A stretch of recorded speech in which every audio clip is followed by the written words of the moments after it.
நோக்கில் வரச் சொல்கிறான்.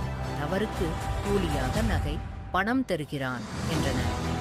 ஒருநாள் பார்வையற்ற கணவரை அழைத்து வந்த ஒரு பெண் அரசனின் குடில் முன்பு நின்று பிச்சை கேட்டாள். அந்த கணவன், "நீ யார் வீட்டு முன்பு இப்போது நிற்கிறாய்?" எனக் கேட்டார். "அரசன் வீட்டு முன்பு" என்றாள் அந்த பெண். "ஓ, தானம் கொடுப்பதாக சொல்லிக்கொண்டு பெண்களின் கற்பைச் சூறையாடுகிறானே, அவன் வீட்டு முன்பா?"